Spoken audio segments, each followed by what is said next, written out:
All right, Donny's back. Just had some lunch.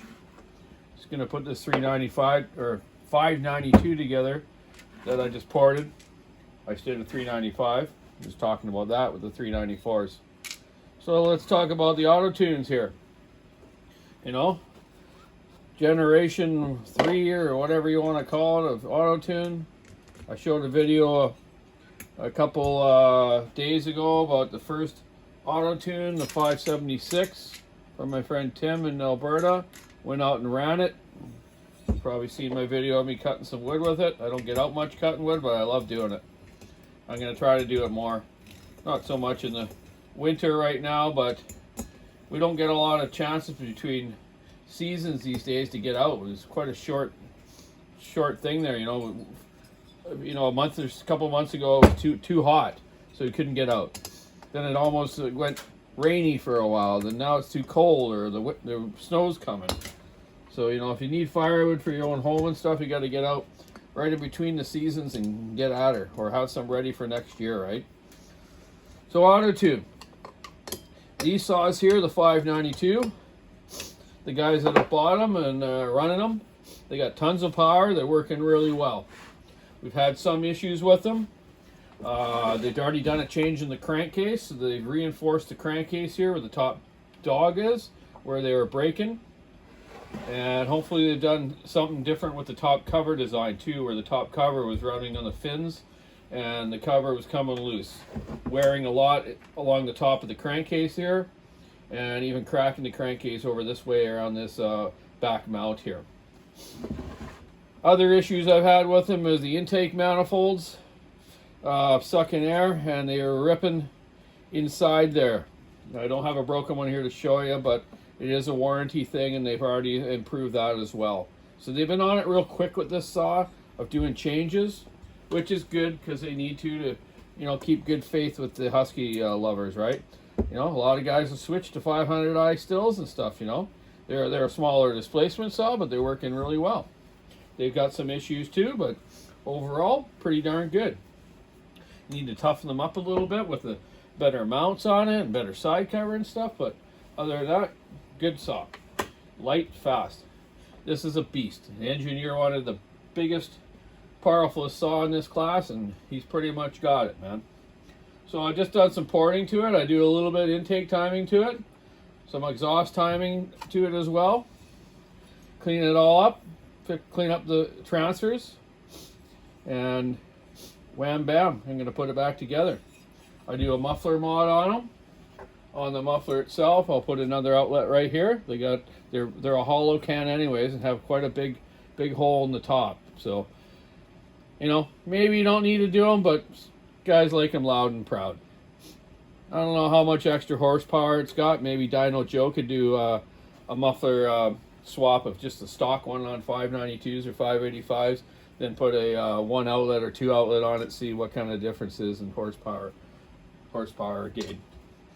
Okay, so yeah, you know, the auto tune, like I said yesterday on a video, how, you know, 394s and regular carburetor type saws, you know, you got to adjust to the altitude, adjusting your carburetor. Well, as you know, all these self-adjust themselves, which works very well. You can run this saw at the beach at the same RPM that it'll run up 2,000 feet up in the mountain. Pretty cool. And it also kind of adjusts for the fuel you're using, and obviously the weather condition as well. And if it has an air leak, which a lot of small auto tune saws have, like the 550 was really bad before it became a Mark II. Even the Mark IIs I've had some sucking air. And the 572 as well, or 562 I should say. They've been kind of the worst ones for bad seals, but now 562 Mark II's out. Let's see how that one works out. I hope they, you know, all these saws when they're running right have great power, smooth on your hands, great gas mileage. You can't beat them, you know. But there's always, in new saws, I've seen it for years, many years, because I'm old, that they always take a few years until they work the bugs out of them. Doesn't matter how much testing they do worldwide. they all seem to have a little something going on with them, right? We got the worst conditions here on the Pacific Northwest. We call it the wet coast for a reason. Like today, outside is absolutely brutal. Yesterday it was sunny. I was in a t-shirt. Today I've got the sweaters on and the heater cranked, and supposed to have some flurries tonight. So we'll see how that works out. It's supposed to be up higher, but you never know. You know, the weather pattern lately has been really strange. You get one good day and the next real crummy day. So if you don't like the weather, wait 5 minutes, like they say, eh? Okay, so we'll get our cylinder on here.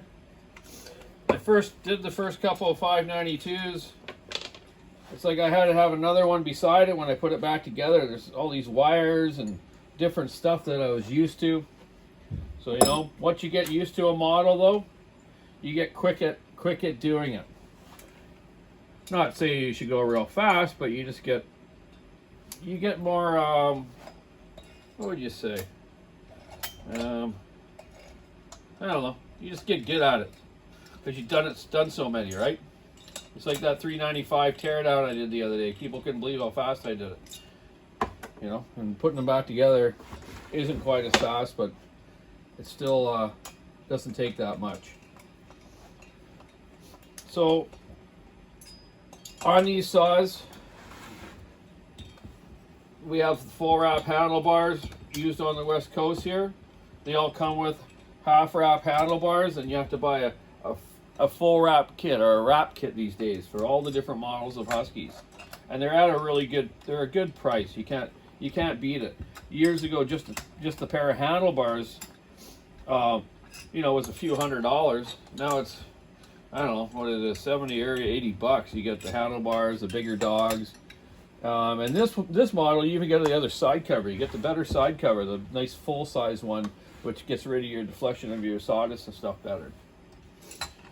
These are getting good gas mileage. They get close to 40 minutes on a tank, which is pretty good. That's twice as long as a 500 still. They only get 15 to 20.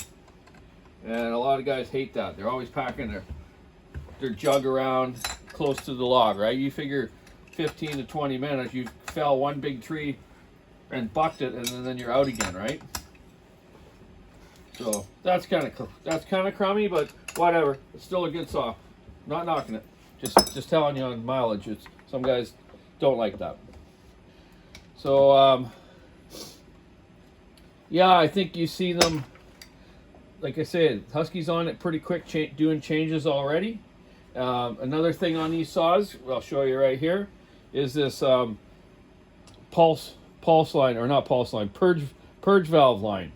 They've already got a different shaped one, which is kind of a rib type one. This is the old one, but it's not bent and stuck. They were putting them on the factory. They had like a crease in them, so then this thing wouldn't pump up. Your purge valve wouldn't pump up.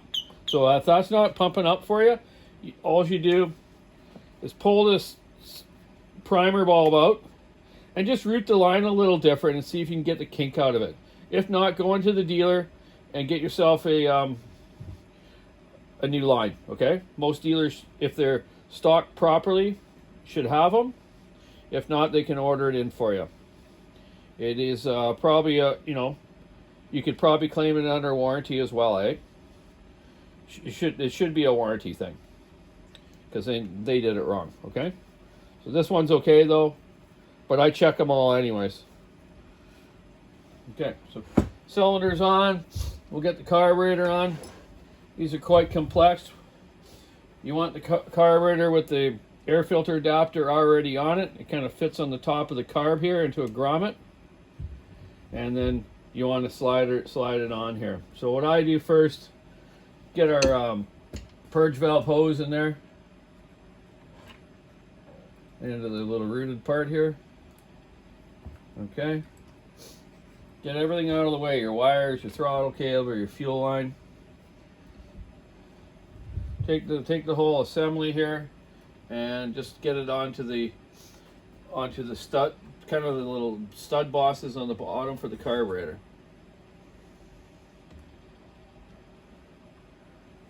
Always easier when you're not filming. Okay, let's get that on there.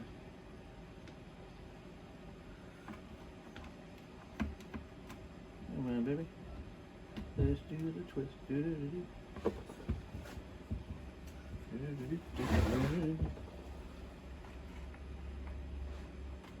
Okay, get it on there.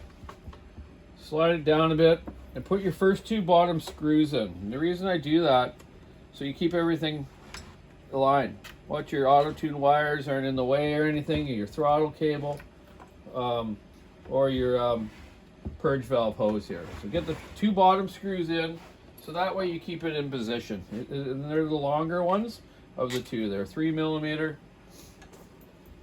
screw, a little point on the end. Get them in there.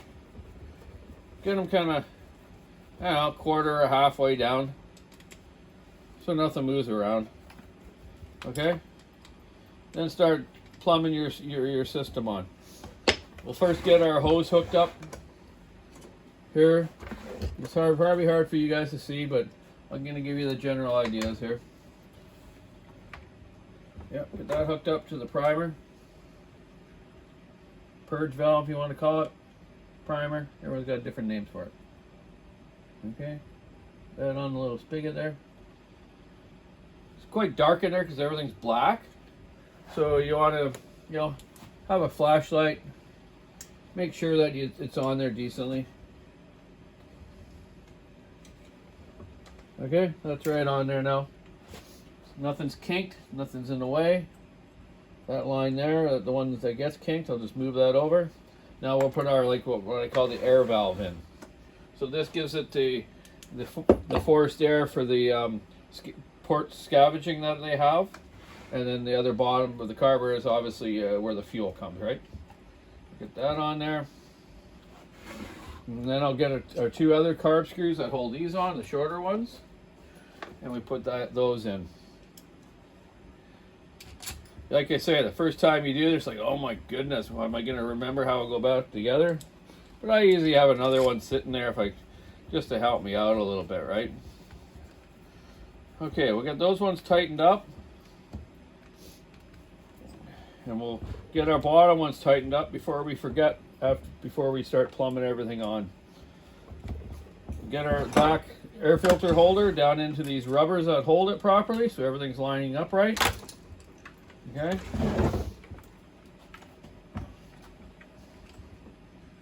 That's kind of cool. These, like I say, after you do a bunch, they're not that bad to do. Get our throttle cable hooked up. And just a second ago, I said I was going to tighten those carb screws first. Let's get back and do that. Okay. Get talking about something else. Okay, get our bottoms, main carburetor screws on. Or tight, I should say.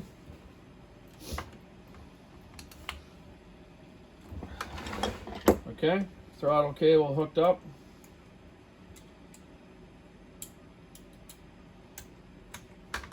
Bam, bam. Throttle, fuel line back on. Watch using different types of pliers. I use these hemostats because they don't have any sharp pointed edges. If you use sharp pointed edges like needle nose, sometimes you can puncture a hole in your line and you don't even know it. So when you go run it, it's going to lean out a bit. Now we're going to hook up our wiring back up. So let's get our auto-tune wires back together like so. And this is where, when you first do a few, you just got to get it all straight here. So, like I say, I've done a few now, so I got these pretty much figured out. Pretty quick now. One of the problems with the auto-tune wiring as well, if you do have a wire problem, you can't get a separate wire. You notice from the control module, or the coil if you want to call it. Everyone's got a different name these days. Control module, coil. I still call it kind of a coil normally. Okay, so get that kind of out of the way. What I'm getting at is you have a wire problem. You got to buy a whole module, control module or coil. You can't buy the wires separate because it's not replaceable. So that's kind of a bummer in a way. Carb's all tight then. Let's get the rest of the wires here on. Just kind of poke into that groove there. Yeah. So you know what though? You know, the T540 topping saw, which I absolutely hated the first version. When they ran right, they had great power, but we had so many issues with them, we gave up on selling them. You know, Walker Saw Shop's been the #1 dealer for Husky for years in Canada. We sold the most of anyone, but those we just gave up on. I just couldn't handle it. It was just too much going on with it. But we haven't ordered any of the new version yet, but I've heard they're good. So hopefully Johnny will bring some in, and Walkers will have them for sale there. I never modified those, and I see no reason to do them. Maybe a muffler mod, that's it. I might be wrong. People can do whatever they want, but I just don't. It's just not into it. Just like the 201 TCs. I know guys out there are doing them. They're doing a great job, but I don't know. I just do a muffler mod, that's it. I might venture into that. We'll see how it goes. Okay, so there's all our wiring. You just route it right so nothing's binding or nothing's in the way of anything, getting caught on the throttle or nothing, right? Okay. That all looks okay. So wham, there you go. That's the throttle, the carburetor system back in. Let's put our spark plug wire. They got it routed pretty cool now. It doesn't rub against the cylinder or nothing to burn through. And that's another thing. Older Husqvarnas, other series, you can replace the coil wire, obviously. Screw it out of the coil, put a new one in if it gets burnt on the cylinder. But they got a nice grommet here going through here, and it's keeping it away from the fins. That's usually what does it. The heat, obviously, right? Get our little CMR 6H plug back in. And a lot of them gone to this 10mm thread, small spark plug. So you gotta have a couple different spark plug wrenches now. No big deal. And again, I'll say about maintenance. Those little plugs and fuel filters on these series of saws, or almost any series, replace them once a month if you're using them hard. It's a cheap thing to do. Especially the fuel filter, because any contaminants get into that auto-tune system and you have a problem with it.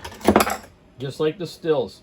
They have what they call a solenoid on the carburetor, and if that solenoid, something gets past that fuel filter, if you didn't have the right fuel filter in, or didn't maintain it well, it gets into that solenoid, and one good thing about it, it'll run rich and not lean, right? So that's something for the consumer that they've made that way, so it won't blow up. So if you got a still that's not idling right, or not running quite right, you know, first thing you want to do some basic checks, you know, check stuff over on it. Fuel filter, plug, obviously, you know, air test it if you want, compression test it. But normally that solenoid is the issue. And we've had lots like that. You can buy a solenoid kit for around 20 bucks. It comes with a solenoid and a fuel filter. So you can't beat that. You know, if I was using one of these all the time, or a still Mtronic all the time, I'd change that thing in a few months. Why not? For 20 bucks, you can't beat it. On the Husky, the same thing. If you have an idling problem, or it's running kind of rich and weird, you more than likely have an air leak. Air leak will the saw wants to compensate for an air leak, so it overfuels itself. So you either get a stuck ring, or it won't idle. So the first things we do on the auto-tune ones, we put them on the computer, look for error codes, and the error codes tell you if it's sucking air, or if it's running rich. You can see your fuel value settings. So if it's not idling and it's showing different errors, I forget the numbers right now, but you can look it up online. You can, first thing I do, yeah, check the error codes, check it for compression, then we'll air vacuum test it. Take the clutch off, the flywheel off, pressurize it up, see if there's any leaks. If there isn't, then do your vacuum check. If there's no leaks there, then you know you got something else wrong. Maybe there's something in the carburetor, or, you know, a leaky fuel line, you know, stuff like that. Leaky fuel line you can check easy by taking the fuel filter off, putting your carb pressure gauge on, pressurizing up that line. If there's no leaks, you know the line's good and your needle in your carburetor isn't leaking. So yeah, that's basically just the stuff with auto tune to be checking for. But like I say, when they run right, they run great. If you guys have ever seen my video on YouTube, I did one on how to reset the Husqvarna auto tune. I think that's what the title is, but it shows me running a 572 auto tune with the air filter completely duct taped. The thing ran, but it ran like crap. Once I took that duct tape off, you watch me and Simon there. Simon had a tack on it. You know, I did the long rip with it, and you can hear that saw change right at the end. It's going like that, running like a real rich, ugly thing, you know. All of a sudden, then it gets going. You like those sound effects? Been working on them. But like I say, you can hear that on that video, exactly how the reset works. So if you have done work on the saw or something's weird like that, running weird, do that reset, and if that doesn't help it, then you're going to have to take it in and get it downloaded on a computer and see the error codes and then mechanically have the proper thing fixed on it. But other than that, they've been pretty darn good. I have to say though, you know, we all still like old school ones, but this is the future and it isn't going to go away. So if you don't like them, don't buy them. If you like them, hopefully they'll be okay. They are, like I say, they're good when they're running, like everything is, right? Anyways, that's enough. I gotta port the next one now. I've finished this one. I won't put the muffler on because I got modded ones at the Walker Saw Shop to put on, and we'll mod that one. This is for a fella, Mike Douglas, in Spirit Lake, Idaho. I noticed, Mike Douglas, that you had the wrong bolts in your handle here. So we'll put the right bolts in it for you. You need the coarse self-tapping thread ones into this tank here. The machine screw 6 mil in the cylinder screw, and the 5 mil ones in the bottom here. Now there's something else I noticed. He's missing the insert that goes in the tank here for his third bolt. Maybe he was trying to put the wrong screws in there, which looks like someone has done that a bit. But I'll fix that for you, buddy, and you should be okay, all right? Okay. Got to get back to work. It's Saturday night. Got to get to the disco tonight. Yeah, right. No, we're going to go get a Christmas tree, and I just took out the Christmas ornaments for Shelly to start seeing if all the bulbs work, eh? That's the thing every year, eh? Which bulbs work and which ones don't. Anyways, keep us on with Sticky Nice, rubbing her up. Have a great Saturday. Stay dry. See you later.